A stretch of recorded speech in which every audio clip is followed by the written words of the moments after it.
Welcome to Ravi Unites Schools, a real-time audio-video interaction. I'm really excited today.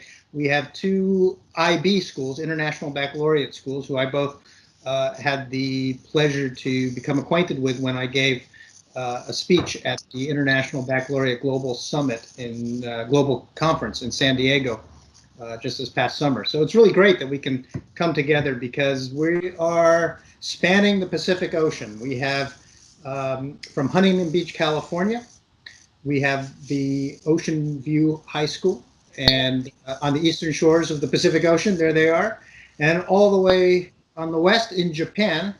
I guess you guys are not on the ocean, right? You're inland in Japan, in Nagano, Japan. We have the UWC Isaac School. You know, the U.S. and Japan, good allies, but we're enemies at one time as well. So we're crossing some interesting cultural bridges. And then today in the United States is a pretty important day, right? It's election day. And we might just start by greeting our friends in Japan by saying hello in Japanese. Anybody know how to do that? Konnichiwa? Can we say konnichiwa? Konnichiwa. Hi, I'm James. And so my question is, what have you heard about American schools? I have a personal connection with people in the U.S. Two of my cousins are studying in a very good state high school in New Jersey. And from their experience, what I know is that it's rather a flexible system. So you actually get to choose courses and move around, which is similar to what we have here.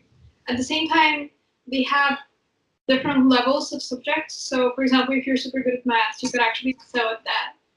And you are also kind of obliged to take courses outside of academics, which is good because, as you mentioned, it actually brings about more rounded students, which is interesting because they feel that they have multiple opportunities throughout their life in high school. Yeah, I have a friend who lives in LA, and she goes to a state school in the US. And yeah, she really enjoys it because she used to go to a public school in Italy where the system is really like systematic and closed. Like you cannot really do any changes, and it's the hierarchy between teachers and students is really clear. And yeah, she says she enjoys it way more there. But the stereotype in Italy is that U.S. schools are there are more free time activities than classes. Like that's kind of the stereotype that people focus more like on baseball and football than actual academics. We have pretty close. What are a baseball team here? I'm not. It allows us to do a lot of different activities, and it allows us to spend a lot of free time that we have just sitting around. And well, it's pretty much a really fun sport. How is the relationship between teachers and students? Like, do students have a say in their own classes? For example, is there this close type of connection which allows students to actually influence the way that their classes are run? Do they have the freedom to choose, or is it a very student-led approach? Yeah, I think more or less the students have a very large say in their schedules. With my experience, usually my teachers will, ask us how we feel, how the system runs in our classrooms, and if there's any problems, usually they try to, fix ways on how to make it more suitable for everyone and make it inclusive for all. So I feel that we as students, have a very, more close connection with our teachers because we want to feel comfortable and we want our teachers to realize that we are comfortable learning in an environment. So yeah, I feel that our relationship with our teachers and our staff are very close. We have some teachers who are trying to bring about such changes because eventually, this is a very new school, so it's experimenting half the time with new methods, with new techniques, with new ways of actually engaging students into the community and also into the academic activities. But up until now, there have been, usually from the newer teachers, there have been these initiatives. And it's very interesting to see how it will develop in the next few weeks, months, years, maybe, because the school has the potential to actually become a very flexible school because we're not that many, and also because the students who come here are with so diverse backgrounds that we could bring about something really interesting. Mhm. What would you like to change about your school?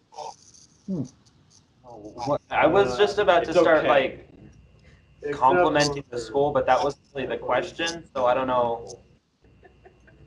I mean, it's a small Well, remember, school. change is not always about criticism or about something wrong. It can be an addition or something you'd like more of too. I would say probably more access to books because students they only get a certain time during the day and they can't come. Let's say they forget a book and they really need it, they have to wait till tomorrow, and that kills them because they can't get work done as quickly as other students that remembered their book. I don't know, for me personally, most people disagree with me, but I think we should have more sport because at least for our year, we only have 2 lessons of sport twice every 3 weeks. We only have Wi-Fi until midnight. We have to be in our residences at 9:40, 45. Yeah. So I mean, the opinions about it are quite different. I think that even in this room, not everyone agrees on something. Right. But maybe for some people, that's something that should change. I want to jump to something. I want to talk about what your head of school, Rod Jemison, said. You know, where he said many students think they can change the world, but here our students believe they will change the world. I'd like to hear from both sides, but let's start with Japan. What would you change in the world? Currently, we have a club which is well, recently we changed our name, but basically it's a sustainability club, Right. which is precisely that is what we're currently trying to change in the school, because we have certain issues with people not coming to meals or with so much food getting wasted because we have actual people who cook for us every day, 3 times a day, and who take care of us. But the amount of food that is being wasted is really absurd. And what we're currently trying to do is actually negotiate and actually see what the people in the kitchen are trying to do and how we could actually decrease that amount, because all of us actually realize how problematic this is. But we look forward to actually making these changes in the next few weeks, maybe, or maybe after the winter break. We don't. I mean, we haven't really established when, but we have a plan that is being developed. Yeah, that's great. I mean, waste and managing that, you're able to identify the problem right there in school, but this is something, you know, that's a global problem. That is something that you can start to find solutions right there in school, and those solutions then can be applied to the world at large. So that's great. How about in the U.S.? Something else that you'd like to change in the world? Well, seeing how we have a few model United Nations members in this classroom and this learning center as of now, a lot of us feel very passionate about different international topics. For me in particular, it's probably refugee situation in North Africa, in the Middle East, as well as those traveling currently to the current refugee crisis, which can be mostly contributed to the Arab Spring of 2012, started by Mohamed Bouazizi. The following movement led to, encourage a massive shift of power in a time in which unstable government and terrorism had begun to spread, the rise of the Islamic State of the Levant, or ISIS. Right. There was numerous governments that kind of brought forth much conflict and internal conflict, as well as a war assisted by outside powers that only prolonged it and has caused millions of deaths, millions of internal displacement, as well as many refugees. So what can you do about it? What can we do about it? Well, among the United Nations, we work in solving these crises and working on resolutions that would be possible in the real world, as well as what would make sense to do. And we've been discussing them all. Maybe we haven't really touched on North Africa, but especially for the Middle East. And we are taking global politics forward, and many of us are actually really personally interested in these topics, so we read outside of school. But currently we have been discussing the issues in Syria, its background, and how this could be, how this could be resolved, because obviously there isn't a distinct solution to these issues. However, we have been discussing our own points of view because from different parts of the world there are different perspectives on it, and we have been looking into uh, how different societies take that and how they would probably respond. Yeah. I also think it's not only about the clubs and the information we can get in our classes, but also about interactions we can have with different people around the world. We have the opportunity of go to dinner and talk with someone who is from Libya, and she can tell you that 3 weeks ago ISIS went to her town and destroyed everything. Yeah. So it's kind of exposure that you can have on a different type of source that can give the information. Right.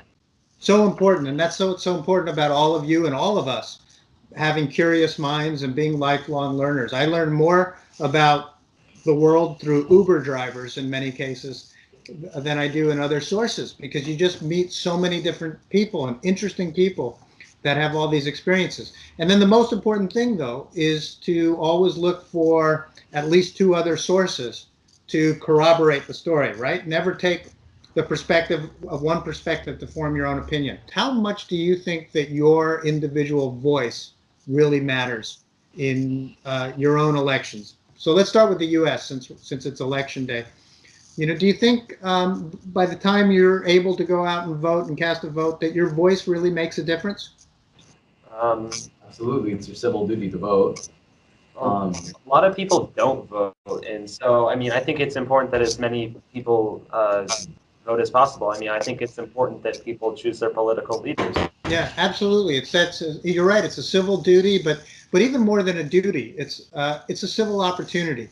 It's an opportunity for all of us to affect some change. How do you? Because this varies from country to country. There are a lot of countries where people just simply do not feel that their vote makes any difference at all, and with good reason. Sometimes they're right. I was gonna say that's so true for me because I come from Vietnam, which is a single party state. So we do have elections, but they're kind of just formalities, and so the results really don't matter. But the thing is, this is something that I've thought about, and I think that I would not trust my country with a democracy because the education system that we have is really not good enough for people to make really sound decisions about politics. Really interesting perspective is whether you can trust a population that doesn't have access to good education to make a functional democracy. That's interesting. What do you guys think about that in the U.S., right? Because we think of ourselves as a democracy. We're really a republic. But what do you think of that concept of education? If everybody's doesn't have access to good education, should they be allowed to vote? Well, you look at poor communities that have less effective education, even they have a say, because especially if you have someone who is receiving a lower education, it's usually by some other cause, and that cause is usually something they feel very powerful about, whether it's civil unrest, economic issues, or it could be anything, especially if you're looking at the ghettos of the U.S., for example. Yeah. And a lot of different perspectives can definitely are definitely important when it comes to voting, but I think it's also dangerous when people don't exactly know what they're voting in terms of education. Yeah. I think it's important that you know about who you're voting for, what you're voting for before you actually. So, like for me, voting is like you can choose not to vote, but then I don't think you get to criticize or have an opinion about the politics because like you didn't contribute to that. Like for example, in my city, we have 250,000 inhabitants, but our mayor was elected with 1,500 votes, and he had 60, and that was like 60% of the vote. So basically, no one went to vote. And I come from Colombia. For me, the recent history of my country is the history of how politics can go crazy if people don't go. So recently we have something like a referendum where people were voting for implementing a peace agreement between the guerrilla and the state. Later we have presidential elections, and later we have something to like something quite similar to a referendum to implement a proposal to fight against corruption. And I was deeply disappointed with my country being one of each opportunities. Actually, in every election, I think no more than 50% of the people actually voted. And the people who voted did it not because of rational arguments, but because of the influence of propaganda. So I completely agree with the idea that democracy is nothing, and it's a worthless system without good education for all the people. Yeah. I can corroborate that simply because in my country we are supposed to be functioning democracy, but the facts are that we have the same party in power for 3 mandates with the same prime minister who is doing virtually nothing in terms of development and in terms of actually bringing about transparency and cutting down corruption, which is basically my country is currently in a very, let's say, not, I mean, our economic development is going on because regardless of whether our politicians are skillful, it's just that we are in the European Union, so therefore we get subsidies and these things actually do bring about certain outcomes. However, in terms of social development, as Nick brought up, without education, what happens is that people are not aware of what right and left means. In my country, there's no such a thing as right and left because regardless of how each of the parties look at themselves and whatever ideologies they're seen to uphold, when it comes to practical implications, it doesn't really matter who you choose. So I personally feel that even if I do vote, the parties which might bring about a certain change will never get the majority of the vote. In my country, I come from Australia, we don't really have much of an issue with people not voting because we just made it part of our law that if you don't vote, you get fined. Works pretty well. We have like 97% of people who vote. Get fined. And most of us have a pretty standard education system, so we all kind of know what we're doing. But lots of us tend to find that whoever we vote for, usually we end up with people who we just spend a lot of time complaining about anyway.